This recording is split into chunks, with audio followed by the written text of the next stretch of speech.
Mes chers compatriotes, malgré la décision inique et ignoble de rejet de ma candidature à l'élection présidentielle prévue en octobre prochain, de nombreux Camerounais ont continué de penser que je peux encore jouer un rôle important quant à l'issue de ce scrutin. Je les remercie de leur estime renouvelée et de leur confiance inébranlable. J'ai écouté leurs appels réitérés et me suis résolu à voir dans quelle mesure je pouvais y répondre au mieux, comme c'est toujours le cas lorsque l'intérêt supérieur et l'avenir de notre pays m'interpellent. C'est dans cet esprit que j'ai lancé le 16 septembre dernier un appel aux candidats de l'opposition en lice à l'élection en question. Je les exhortais à s'unir, idéalement derrière l'un d'entre eux, ou, à défaut, de former une coalition de plusieurs candidats de poids autour de l'un de ceux qui, parmi eux, ont une grande expérience politique et de la gestion de l'État, en l'occurrence, l'un des deux candidats originaires de la partie septentrionale du pays, sur la base d'une entente préalable entre ces derniers. Une telle démarche était, à mon sens, susceptible d'enclencher une dynamique populaire nationale. Elle aurait permis la mutualisation des efforts et d'éviter la dispersion des voix, rendant inéluctable la victoire du candidat porté par l'ensemble du peuple du changement, autant dire tout le peuple camerounais. Depuis cet appel, j'ai reçu et échangé avec 7 des 11 candidats de l'opposition, y compris les plus importants, ainsi que quelques personnalités de la société civile. Je n'ai pas épargné mes efforts pour encourager la réalisation d'une entente entre les candidats de l'UNDP et du FSNC afin de rendre possible une coalition, même limitée, des candidats de l'opposition autour d'eux. Cette démarche offrait, à mes yeux, une réelle chance de victoire qui répondrait au désir profond de changement qui monte du pays tout entier. L'engagement tardif dans la course à la fonction de président de la République des deux candidats originaires du Grand Nord, que l'opinion semble considérer comme les candidats majeurs à l'élection à venir, ne leur a pas laissé le temps de préparation multiforme, indispensable pour espérer, l'un ou l'autre, créer tout seul une dynamique de victoire. Aujourd'hui, vendredi 26 septembre 2025, nous sommes à la veille de l'ouverture de la période officielle de la campagne électorale, au cours de laquelle on devrait présenter un candidat de la coalition aux électeurs et à tout le peuple camerounais à travers le pays. Expliquer sa mission, fixer son visage dans l'esprit des électeurs, surtout dans les zones rurales. Or, un tel candidat n'a pu être trouvé aux grandes dames des Camerounais. Il y a donc lieu de faire le constat suivant. 1. L'absence d'une coalition de candidats, même limitée, avec les deux candidats du Grand Nord, capables de fédérer les moyens et de créer une dynamique populaire puissante, en mesure d'assurer la victoire du peuple à l'élection présidentielle prochaine.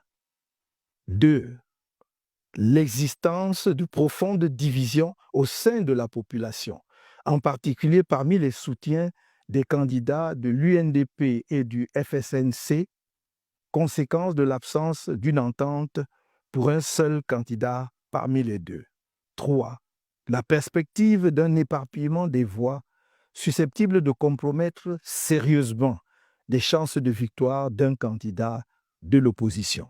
En conséquence de tout ce qui précède, nous, Maurice Kamto, et l'Alliance politique pour le changement, APC, qui soutenait ma candidature, sommes parvenus à la conclusion qu'il convient de laisser à chaque électeur la responsabilité pleine et entière de voter librement, en son âme et conscience, pour le candidat de l'opposition de son choix lors de l'élection présidentielle prévue le 12 octobre 2025.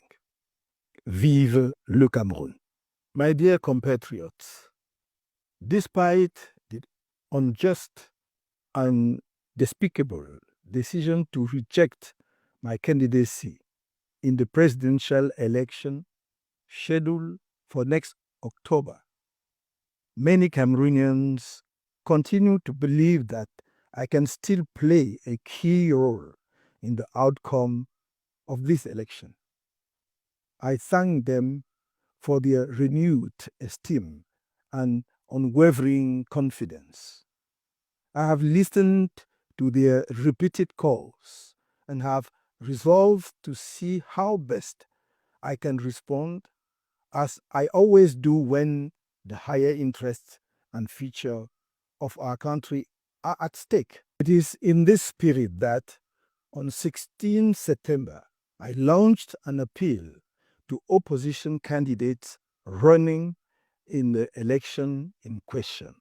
I urged them to unite, ideally behind one of their number, or, failing that, to form a coalition of several strong candidates around one of those among them who has extensive political and state management experience, in this case, one of the two candidates from the northern part of the country, on the basis of a prior agreement between them. In my view, such an approach was likely to trigger a national popular movement. It would have allowed for the pooling of efforts and avoided the dispersion of votes, making the victory of the candidate supported by the entire people of change. In other words, the entire Cameroonian people inevitable.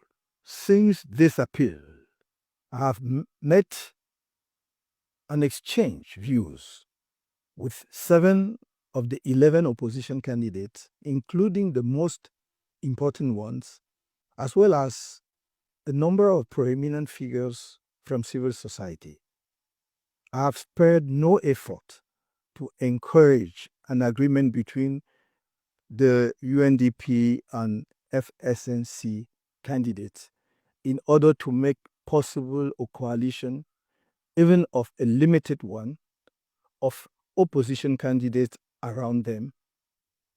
In my view, this approach offered a real chance of victory that would respond to the deep desire for change that is rising throughout the country. The late entry into the race for the presidency of the two candidates from the northern part of the country, whom public opinion seems to consider the major candidates in the upcoming election, did not give them the time to make the multifaceted preparations necessary for either of them to hope to create a willing dynamic on their own. Today, Friday, 26 September 2025, in the eve of the opening of the official electoral campaigns period, during which a coalition candidate should be presented to voters and to all the Cameroonian people across the country. His vision should be explained, and his image should be fixed in the minds of voters, especially in rural areas. However, to the great disappointment of Cameroonians, no such candidate has been found. The following observations can therefore be made. 1. The absence of even a limited coalition of candidates, with the two candidates from the northern part of the country capable of pooling resources and creating a powerful popular dynamic likely to ensuring victory for the people in the upcoming presidential election. 2. the existence of deep divisions within the population, particularly among supporters of the UNDP and FSNC candidates, because of the failure to agree on a single candidate between the two. 3.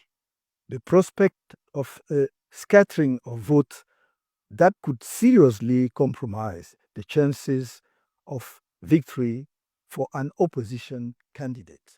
As a result of all the above, we, Maurice Kamto, and the Political Alliance for Change, PAC, which supported my candidacy, have come to the conclusion that it is appropriate to leave each voter fully responsible for voting freely in good conscience for the opposition candidate of their choice in the presidential election scheduled for 12 October 2025. Long live Cameroon.